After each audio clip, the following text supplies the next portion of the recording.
बिस्मिल्लाहिर्रहमानिर्रहीम friends, Saudi Arabia का family visa अगर आप अपने फैमिली के लिए स्टंपिंग करा रहे हो तो फैमिली वीज़ा अप्लाई को लेकर के और इंडिया में स्टंपिंग कराने को लेकर के कुछ डॉक्यूमेंट का नया अपडेट है और इम्पोर्टेंट अपडेट है। अगर आप उसको फॉलो नहीं करोगे तो आपका फैमिली वीज़ा इंडिया में स्टंप नहीं होगा, वीएफएस सेंटर वाले एक्सेप्ट नहीं करेंगे। क्या नया रूल नियम है, किस तरीके से आप आपको अपने फैमिली का वीज़ा अप्लाई कराना है, किस तरीके से इंडिया में वीएफएस सेंटर के लिए डॉक्यूमेंट प्रिपरेशन करा करके वहाँ पे जाना है। बहुत ही इम्पॉर्टेंट वीडियो है फैमिली वीज़ा के हवाले से, कंप्लीट वॉच कीजिएगा। आप अगर इसमें एक भी पॉइंट अगर आप मिस करते हो तो आप ये समझ लो जी, आप ये समझ लीजिए कि आप पूरा प्रोसेस आप मिस कर जाओगे फैमिली वीज़ा अप्लाई से लेकर के स्टंपिंग तक का। ज़ीरो से बताने वाला हूँ। सबसे पहली चीज़, आपको अपने डॉक्यूमेंट को पूरा चेक करना है फैमिली वीज़ा अप्लाई करने से पहले। सपोज़ दैट अगर आप अपने माँ-बाप, बीवी बच्चे को बुला रहे हो, ज़्यादातर लोग बीवी बच्चे को बुलाते हैं, तो मैं बीवी बच्चे वाला कंडीशन उठा लेता हूँ। अगर आप दोनों के पासपोर्ट पे यानी हस्बैंड और वाइफ दोनों के पासपोर्ट पे अगर दोनों का नाम है तो ओके है डॉक्यूमेंट। बच्चों के पासपोर्ट पे अगर फादर का नाम ओके है विदाउट एनी स्पेलिंग मिस्टेक तो खलास ये डॉक्यूमेंट आपका ओके है। आप आंख बंद करके फैमिली वीज़ा मुफा पर जा करके अप्लाई कीजिए, चैम्बर कराइए। चैम्बर अप्रूव होने के बाद में 1 महीने का टाइम आपको मिलेगा।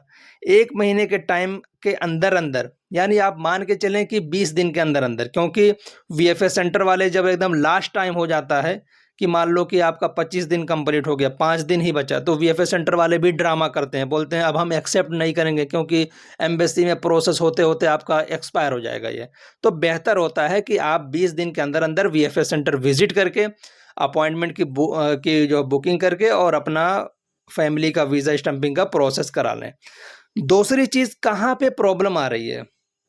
अगर आप अपने फैमिली का वीज़ा स्टंपिंग कराने के लिए या अप्लाई कराने के लिए सोच रहे हो, तो डॉक्यूमेंट में जहाँ प्रॉब्लम होने वाली है, उस पॉइंट को मैं नोट आउट करता हूँ, आप लोग ध्यान दीजिएगा।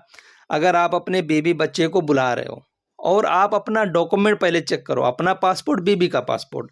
अगर बीबी के पासपोर्ट पे हस्बैंड का नाम है, लेकिन हस्बैंड के पासपोर्ट पे बेबी का नाम नहीं है, तो सबसे पहले आप अपना निकाहनामा, चाहे मौलवी मौलाना वाला हो या किसी मस्जिद मदरसे का निकाहनामा हो, चाहे हाथ से लिखा हो या गवर्नमेंटेड मैरिज सर्टिफिकेट हो, इसको आप ज़रूर एमईए से अपोस्टाइल या फिर एम्बेसी से अटेस्टेशन और अरबी ट्रांसलेशन कराओ। बहुत सारे लोग कंफ्यूज होते हैं कि हमें एमईए भी कराना है, हमें एम्बेसी भी कराना है, तो दोनों कराने की ज़रूरत नहीं होती है भाई। चाहे आप एम्बेसी करा लो, चाहे एमईए करा लो। जो निकाहनामा टाइप पेपर होता है, हाथ से लिखा हुआ पेपर होता है, मस्जिद या मदरसे द्वारा इशू हुआ पेपर होता है, उसका एमईए यानी जो बारकोड वाला स्टिकर होता है, एमईए अपोस्टाइल जो जिसे बोलते हैं, वो उस पर नहीं करती इंडियन गवर्नमेंट, वो एम्बेसी अटेस्टेशन करती है, ठीक है। और जो गवर्नमेंटेड मैरिज सर्टिफिकेट होता है उसका या तो एम्बेसी अटेस्टेशन करा लो या तो एमईए करा लो, दोनों हो जाएगा। लेकिन आपको सिर्फ ज़रूरत एक की है, चाहे आप एम्बेसी अटेस्टेशन कराओ या एमईए कराओ, ठीक है। तो पहले आप ये कराइए, क्योंकि अगर मान लेता हूँ कि आप हस्बैंड और वाइफ दोनों के पासपोर्ट पे नाम नहीं है या एक के पासपोर्ट पे सिर्फ नाम है, दूसरे वाले के पासपोर्ट पे यानी हस्बैंड के पासपोर्ट पे बीबी का नाम नहीं है और आप पहले आंख बंद करके वीज़ा अप्लाई कर दिए।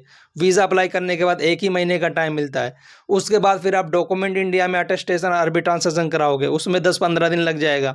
हालाँकि इतना लगता नहीं है, लेकिन कभी-कभी कोई प्रॉब्लम हो जाए, इतना टाइम लग जाएगा, तो फिर आपका ये वाला वीज़ा एक्सपायर हो जाएगा। तो सबसे पहले आप अपने डॉक्यूमेंट को चेक कीजिए।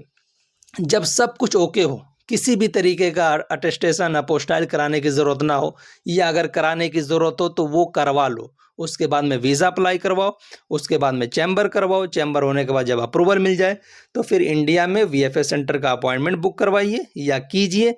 सारी वीडियो हमारे यूट्यूब चैनल पर आपको मिल जाएगी, कैसे वीज़ा अप्लाई करना है, कैसे अपॉइंटमेंट बुक करना है, क्या-क्या डॉक्यूमेंट वीएफएस सेंटर में लेकर के जाना है, सारा ए टू ज़ेड उसका लिंक मैं चैनल के डिस्क्रिप्शन में दे दूँगा, आप वन बाय वन जाकर के चेकआउट कर सकते हो। अगर आपको ये सब नहीं कर सकते, आप बिज़ी रहते हैं या आपको नहीं आता है फिर भी, तो हम या हमारी टीम में से कोई भी आपको ए टू ज़ेड काम करके देगा और बहुत नॉमिनल चार्ज में। वीज़ा अप्लाई कराना अरबी में और इंडिया में वीएफएस का अपॉइंटमेंट बुक कराना, डॉक्यूमेंट, अपोस्टाइल, अटेस्टेशन, अरबी ट्रांसलेशन जो भी कराना हो, और ticket, dummy ticket A to Z हम करके देते हैं। आपको बिल्कुल सिर्फ़ ऑर्डर करना है कि हाँ, हमें फैमिली बुलानी है, आप डॉक्यूमेंट बताओ, हम लोग डॉक्यूमेंट आपसे लेंगे और आपका काम करके देंगे। जो बिल्कुल नॉमिनल चार्ज है। जो मेन पैसे आपके देने होते हैं, वो वीएफए सेंटर में देने होते हैं। तकरीबन 14 से 15,000 रुपए उसकी आपको स्लिप मिल जाती है। जो मेन पैसा वो आपको वहीं देना है और बाकी जो सर्विस का चार्ज है, जैसे अप्लाई कराना, वीज़ा, अपॉइंटमेंट बुक कराना, उसका बहुत छोटा चार्ज होता है। आप कॉन्टैक्ट कीजिएगा, इंशाअल्लाह आपको इससे रिलेटेड पूरी जानकारी दे दी जाएगी। तो इस बात का आप ध्यान रखिए, डॉक्यूमेंट पहले प्रिपेयर कीजिए, उसके बाद में फिर वीज़ा अप्लाई कराना और अपॉइंटमेंट बुक कराना और फिर वीएफएस सेंटर विज़िट करके वीज़ा का फाइनल प्रोसेस कराने का काम आप कीजिए। तो इस तरीके से आपका काम बहुत ही स्मूथली होगा और टाइमली आपका वीज़ा लग जाएगा। उसके बाद में आप टिकट कटाइए और ये भी ध्यान रखिए कि जिस भी तरीके का आप विज़िट वीज़ा ले रहे हो, चाहे फैमिली वीज़ा हो, चाहे उम्रा वीज़ा हो, चाहे टूरिस्ट वीज़ा हो, उसमें रिटर्न टिकट आपके लिए मस्ट होता है। आप ज़रूर इसको आप फ़ॉलो कीजिए। अगर आप रिटर्न टिकट नहीं लेते हो, तो एयरपोर्ट पर आपको बोर्डिंग पास नहीं मिलेगा, आपका पैसा बर्बाद हो सकता है। तो इस चीज़ का आप ध्यान रखिएगा और आपको अगर फैमिली वीज़ा से रिगार्डिंग किसी भी तरीके का अगर क्वेश्चन है, तो आप ज़रूर कमेंट करके पूछिए, इंशाअल्लाह हम आपको उसका जवाब देंगे। तो आज की इस वीडियो में सिर्फ़ इतना ही, इंशाअल्लाह फिर मिलते हैं एक नई वीडियो में नए अपडेट के साथ। तब तक के लिए अपना ख़्याल रखें। शुक्रिया, जज़ाकल्लाह खैर।